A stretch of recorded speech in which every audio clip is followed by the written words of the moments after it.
Hey, welcome into the Stinkin Truth Podcast. Mark Schlereth alongside Mike Evans, and it is set. We are ready to roll.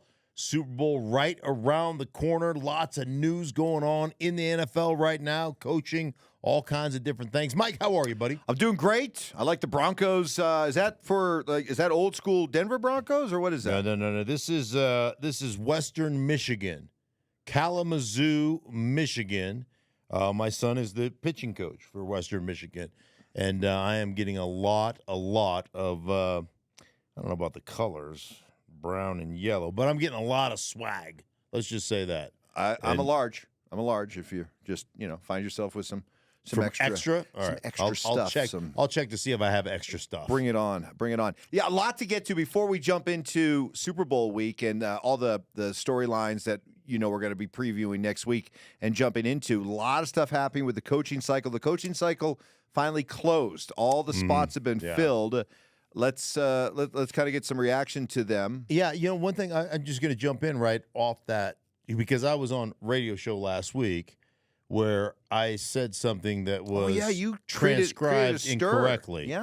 Yeah. So I'm on with the group in Seattle that I'm always on with every week, and we're just chopping up like we always do.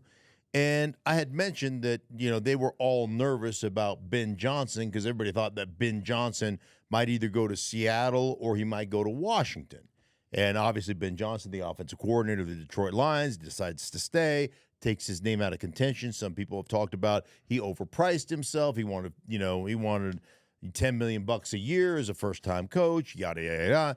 And I was just like, man, I talked to Ben 6 weeks ago or whatever it was, and he wasn't in a hurry. He's like, hey, man, I'm not in a hurry to go. If the opportunity is right, I would go, but I'm not in a hurry, and I love it here, and I've got a great quarterback, and we've got an unbelievable offensive line. We've got great, when you think about them as a talented team, they've got a great running game with Montgomery and then Gibbs. They've got Amon-Ra St. Brown that's running in the slot, that's running in the middle of the field, all the option routes.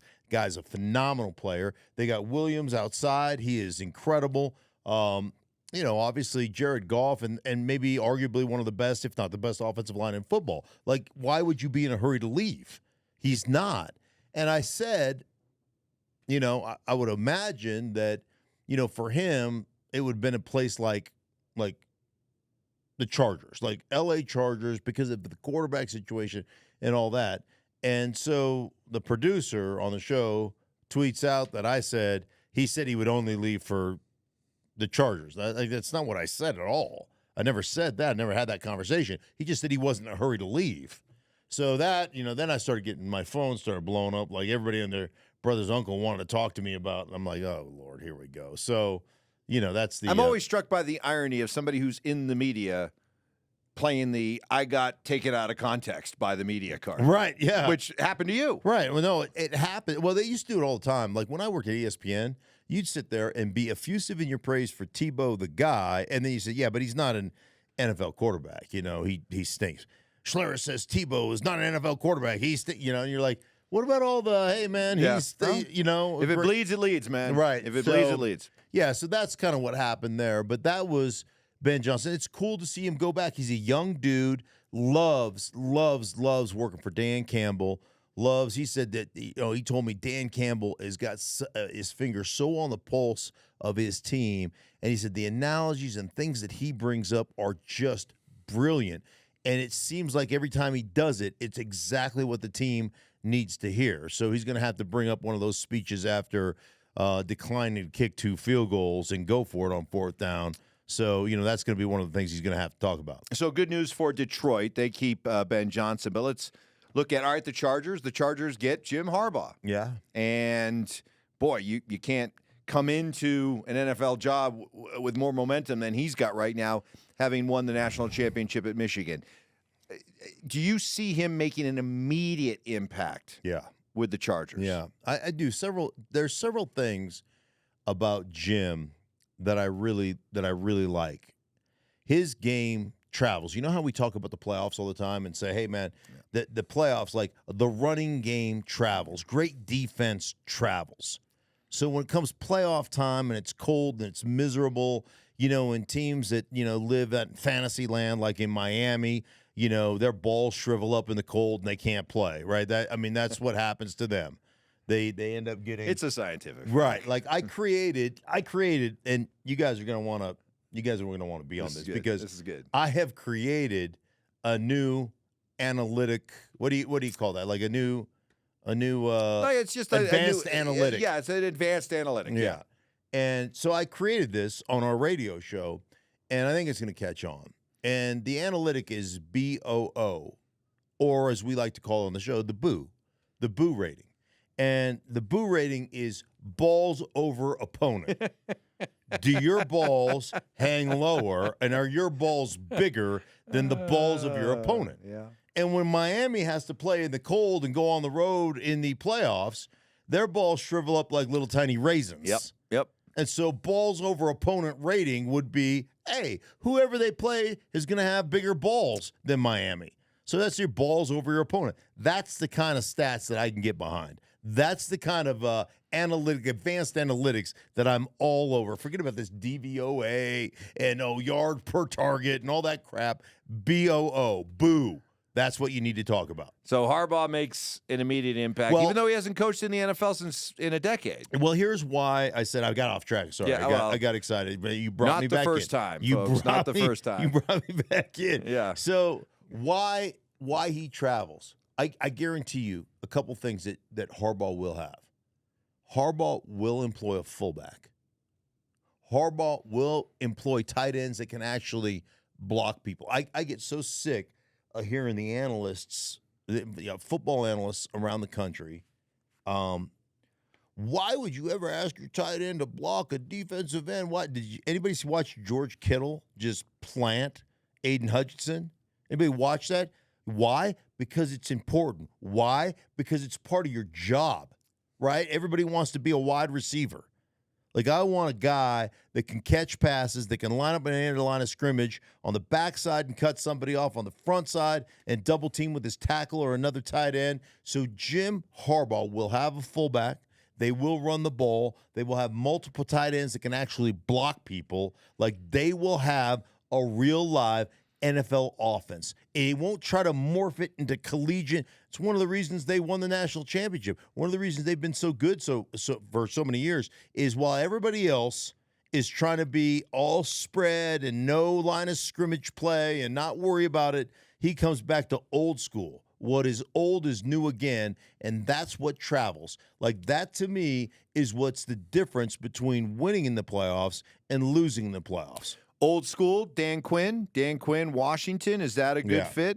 I know you love DQ. I do love DQ. He's one of the great people in this league. He's a great relationship builder. And, it's funny, when DQ got fired in Atlanta, talking to Matt Ryan and talking to different guys, they were devastated. And they were devastated because they couldn't help him retain his job. Like, when they lost that Super Bowl, Mike, it just spiraled with injuries and just all kinds of different things. But it's almost one of those the Super Bowl hangover thing that everybody talks about. It became real. And the level of upset and disappointment for what ended up happening to Dan Quinn, like, players love playing for him. And I will tell you, going to practice and watching them play and watching them practice on a Friday, then there are very few organizations that I have seen that are sharper, that are better, that like the way they go about their business. And Dan's had multiple opportunities here in the last couple of years, and he's taken himself out of contention. This is great. For me, it's great because Dan Quinn is one of those guys that I really think can coach. I really like. He's a great relationship builder, and he's going back to where I cut my teeth in the National Football League. And that, like, I've said this a million times, but Washington, when I was was a crown jewel of the NFL. I remember one of the first meetings I ever had. It was probably the first night of training camp my rookie year. You know how things resonate or stick with you? Sure. Joe Gibbs is standing in front of our team, addressing our team about the season, And at the time in the NFL, there were 28 teams. There weren't 32 teams, okay? And he says, we're one of probably 10 teams in the National Football League that are trying to win a championship. Like, and people always look at me, and I said this on TV the other day, there's probably 12 teams that are actually trying to win a championship in the NFL. Then there's 20 teams that are I don't even think the number's that high. Right. But just let's say it's 12 or whatever. But Joe said there are 10 teams that are actually trying to win a championship, that have the infrastructure in place, that have the ownership to win one, that have the coaching to win one, and the players to win one. And they're committed to doing what it takes. Like most teams in the NFL, let's be honest, if a championship comes your way, that's gravy. But you're just relying on that, on the growth, the financial growth of your organization to churn 20% a year or whatever it is, right? And to grow. And we've seen it here recently. I mean, Washington hasn't won diddly squat in how long? And they just sold for $6.05 billion. So every year these things go up and up and up and up. And I'm just like, Joe was like, we've got the ownership. We've got everything in place. We're one of 10 teams in the league that is legitimately serious about winning a world championship. And that's what you're going into. And now you've got new ownership again. You got a coach, and like it's a man, I just want to see it. I just want to see it get back to where it's supposed to be. Well, I'm glad you're saying that. And if you're a Commanders fan, I think this is important because Mark does care about the franchise. And secondly, I know that the reaction to Dan Quinn's hiring has been kind of muted by the fans and media. Just, the proverbial, it's not sexy enough, retread coach, somebody who's famous for blowing a 28-3 lead in the Super Bowl. But I think it's important for Washington fans to feel good about this, is that, you're coming from the football world. The football world loves Dan Quinn. Oh. So it's kind of been funny because it's like the fans have a certain reaction, the media has a certain reaction, and then there's NFL people have a much different reaction. This is a really good move for Washington. Yeah. What's funny to me is, like, I heard this all over the place. Even I was out doing FS1 and doing the Carton show last week, and it was one of those conversations, Dan Quinn, look what happened to the Cowboys. They played Green Bay in the playoffs, and defensively they got run, and blah, blah, blah. The revisionist history aspect of, remember, before Dan Quinn got there 2 years ago, that defense was horrendous. They were awful, and they become one of the top defenses. And, by the way, a bunch of guys that were relatively unknown, became superstars under Dan Quinn's coaching. So I just pump the brakes on that. Dan he's a great relational guy. I for one am so excited he got that job. So what does the loss of Dan Quinn, the defensive coordinator, mean for the Cowboys? Well, it means Jerry's going to be the defensive coordinator / GM / the grand poobah of all things. He's got to add to his job description. I'm not going to be able to do my radio show. I got some coaching. So, who knows? Who knows? They will probably promote from within or whatever because, That's a loss. Huge loss. It's a huge loss. For a loss. team that, let's face it, if you're Mike McCarthy, you're already a lame duck anyway because you only got 1 year left on your deal. Yeah. You became even more of a lamer duck because when Jerry Jones, who has never turned down a question to answer, was asked about the possibility of working with Bill Belichick, he says, oh, yeah, I could work with Bill. Great. I'd have no problem working with Bill. Yeah. Gee. Yeah, right? Right? Yeah. I don't know. No pressure, Mike McCarthy. Yeah, that's all good. That's all well and good until that, becomes the deal, and you realize that Bill's going to have a little bit more shine than you, and that won't go over well. So I don't see that happening. By the way, just off the cuff, they've got to re-sign Dak Prescott. They got to redo his contract, right? And they've got to. Why? Because what else are you going to do? I, for one, am a Dak Prescott fan. I think Dak is, and I love the fact he came out and said, I played like shit or whatever in that playoff game. But I like Dak. I think Dak's a damn good quarterback. I think Dak's a top 10 quarterback. So it's not like you can walk away from him. You got to figure out what is it about you? Well, we know what it is about. It's Jerry, right? I mean, you can't. Like, we talk about the infrastructure in place to win a championship. Like, if you don't empower you, like, we've talked about this, but when your head coach and quarterback find out that you traded for a former first-round quarterback and nobody had knowledge of you doing that until the guy showed up in the locker room, and that's how you found out? I mean, come on, dude, really? That's how we're going to do this? That's like, do you text people and tell them they're fired, not show up? Like, is that how you operate the yeah. Yeah. You know what I mean? I mean, it's a bad look. It's a bad Cowboy look. Speaking of bad looks, weird looks, Bill Belichick didn't get hired. Yeah. I think we all went into this thinking if Bill Belichick's going to be available, Bill Belichick is going to be number one on everybody's list. But save for a couple of interviews with Atlanta, there was really nothing. And now the coaching cycle has finished. Yep. He's going to sit out a year. Deliciously enough, he may do television. Sign me up for that. Yeah. But what does this tell us? What does this tell us that Bill Belichick? He'll go on the CBS desk and actually lower the average age of the folks on I'm going to talk. I'm old as the hills. But what do we make of the NFL's? What message did the NFL send us about Bill Belichick? Is he too old, or it was all about Brady, or what? What have I been talking to you about for years? There's several different aspects here.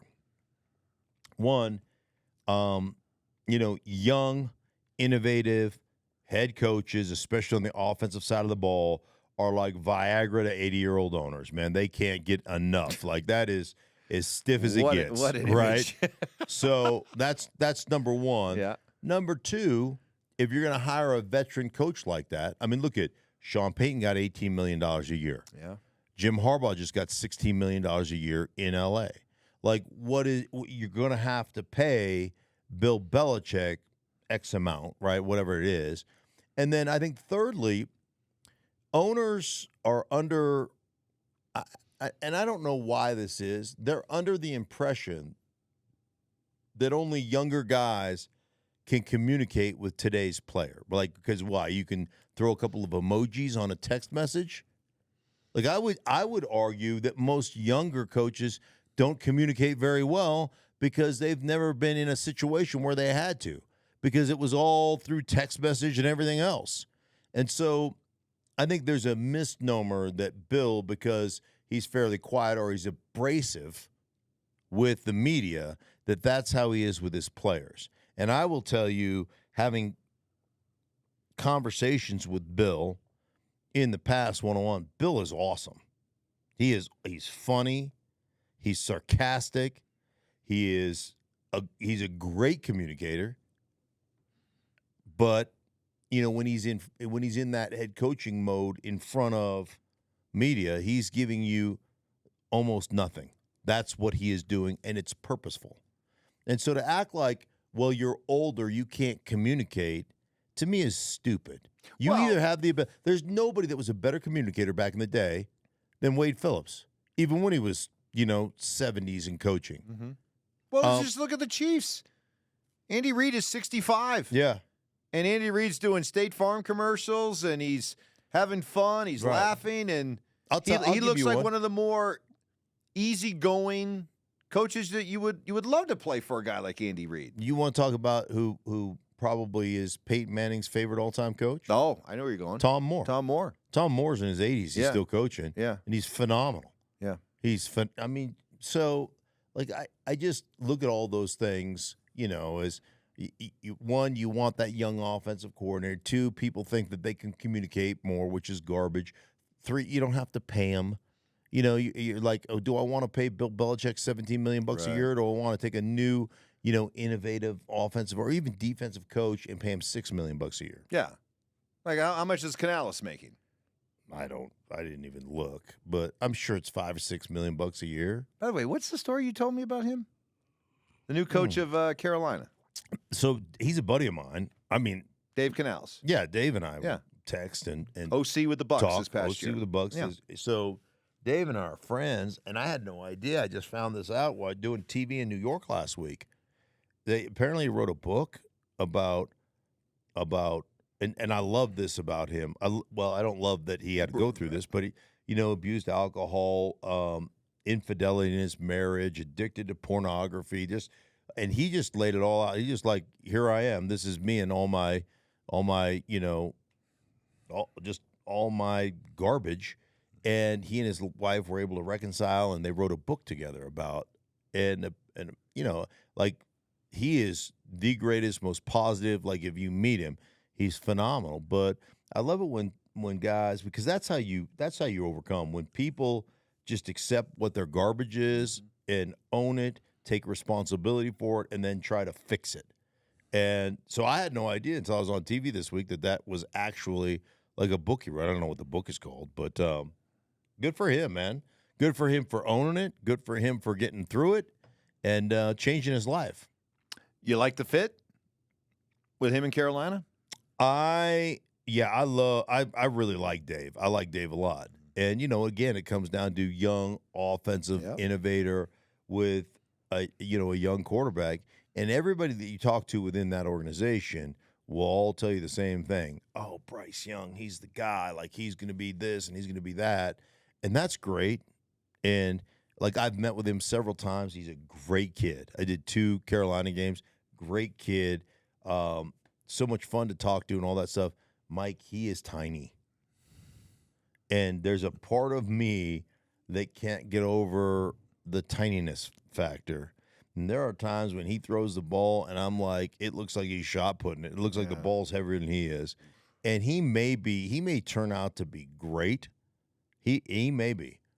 But man, I'm telling you what. Now, from the neck up, I think he's a really, I think he's a smart kid. But never really played under center growing up through Alabama. Like, the only time you get under center when you're in Alabama is when you're in victory formation. Mm-hmm. There are some things that are red flags for me, having done 2 games and studied probably 6 total games, that are a little bit concerning. So, but everybody that is there now, do you love him because you have to love him? Or do you love him because you really love him? I don't know. One more coaching hire. Mike McDonald in Seattle. Mm-hmm. Defensive guy. Coming over from the Ravens. Mm-hmm. Pete Carroll was a defensive guy. You cannot say Mike McDonald without going, okay, again. Right? I want to call him Michael McDonald. I just do. But dude, Michael McDonald is awesome. I can understand. Sweet freedom. Right? Yes. I mean, you could just go through, or when he was with the Doobies, Michael McDonald, the Doobie Brothers. Uh-huh. You ever watch any documentaries on that? No. Apparently, he is just like a absolute, perfectionist, like, and just driving those guys like as if they weren't drinking and drugging enough. Right. He drives them to drink even more. Yeah. So anyhow, but yeah, but Mike McDonald. We'll call him Mike McDonald. I'd rather Seattle. Michael McDonald coach the Seahawks. Michael McDonald is But coaching. Go ahead, Mike McDonald. Mike McDonald is coaching the Seahawks. I don't know. I guess that kind of surprised me because to me, when you move off of a coach, you kind of want to go the opposite direction. And I know they went older to younger, but I almost feel like they're trying to find a young Pete Carroll. Yeah.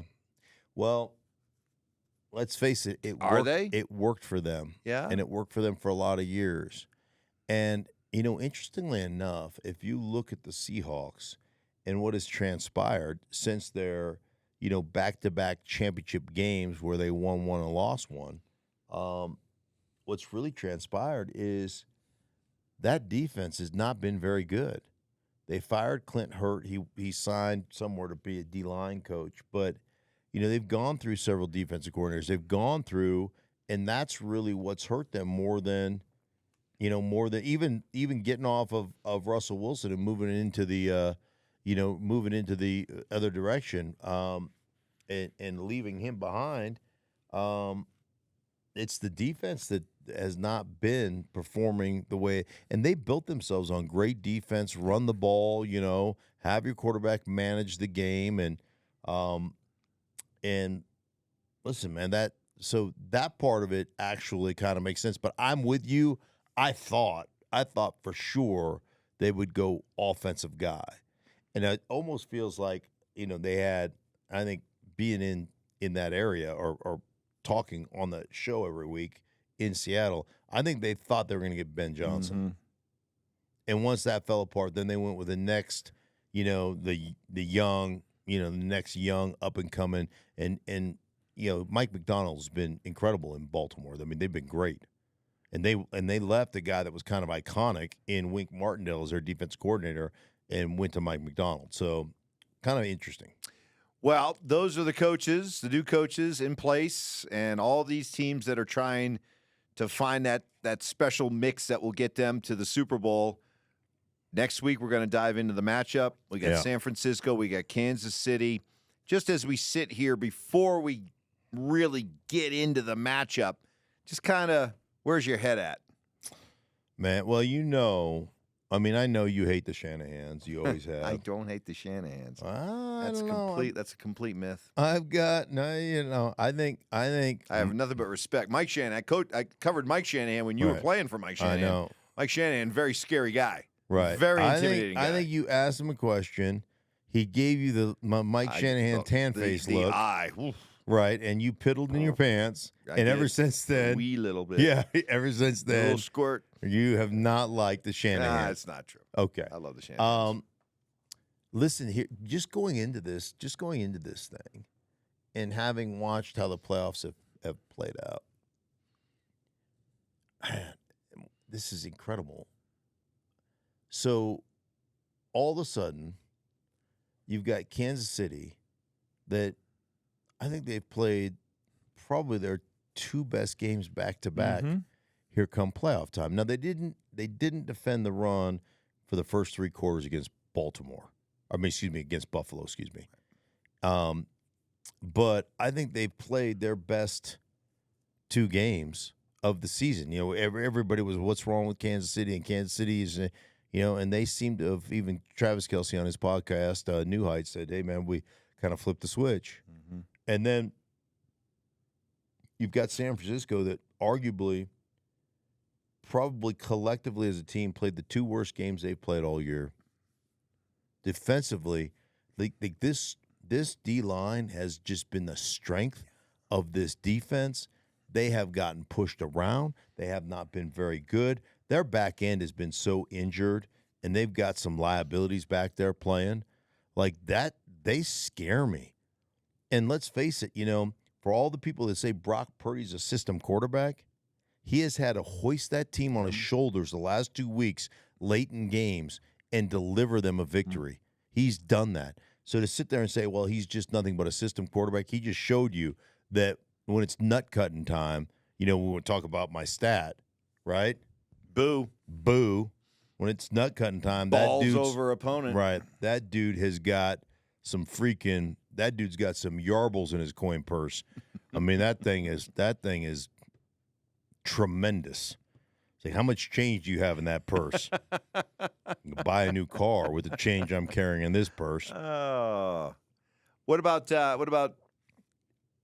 with Kansas City? What to you is the big storyline or storylines that will surround Kansas City next week? Well, we've talked about this being the best defense that Patrick Mahomes has ever played with.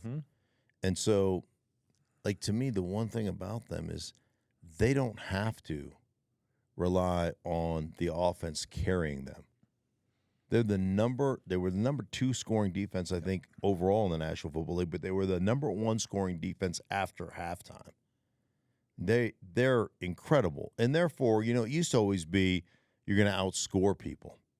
I think that, the craziest matchup for me is San Francisco against this defense. And can San Francisco run their offense and possess the ball? Because that's usually how they get you. And in doing that, can you keep Patrick Mahomes off the football field? Which, in the past, Mike, that's always been one of those things that easier said than done. But, because you put a 7-minute touchdown drive together, or you put a 7-8 minute field goal drive together, and he turns around and puts a 1:15 touchdown drive on your ass, and you end up losing in the last quarter of the football game. They're just like they are going to have to play. Oh man, they're going to have to play so tight. They're going to have to play so good and execute so well on the offensive side of the ball for the Niners to beat them, I think. Well, to your point about the Chiefs relying on their defense, they only scored 3 points. Kansas City's offense only scored 3 points in the second half. Yeah. And, still went on to win But that, didn't you feel that football like game. Didn't you feel like Kansas City was like, if we need to score, Yeah. we can score. Yep. There's something special about that. Yeah, I guess it's an interesting way to look at it because you got the Chiefs coming in playing arguably their 2 best games. Are they peaking? And are they dangerous because of that? And then with the 49ers, they haven't played well, but are they battle-tested in a way that they won 2 pressurized football games, playoff games, without playing their best? Does that give them a level of confidence that, hey, we've proven that we can win without playing our best? Hey, that should give us a boost. If we can put together a full 60 minutes of football, we're going to be world champs. Yeah. Yeah, I mean it just is a great matchup. I like it. it. And I tell you what, I like as much as I want San Francisco to win, and my loyalty, will be picking San Francisco. Part of it is because I hate, AFC West. Yeah. Too many battles with the Chiefs. Yeah, too many battles. Yeah. It's personal. I know. It's just, and you know what? It's hard to do. It's hard to hate Mahomes. I agree. I know that there are plenty of NFL cities that are trying to the Chiefs, but come on. Mahomes is likable. Yeah. Reed's likable. They're likable. I like Kelsey. Plus, there's almost this sympathy factor with Mahomes because, he's got the crazy brother, we got to deal with that. Yeah. And he deals with it with grace, and he seems to be okay. And, some people would say he's got a really annoying wife. I'm not one of those people, but, there are people that say that. So he can be almost a sympathetic figure in this deal. And can I just say, I don't know how you feel, but maybe as we get ready to shift our focus to the Super Bowl next week, can I just say I don't have a problem with Taylor Swift. I don't think she's ruining football. Oh, no. For everybody who is so triggered and butthurt by get over it, man. Right.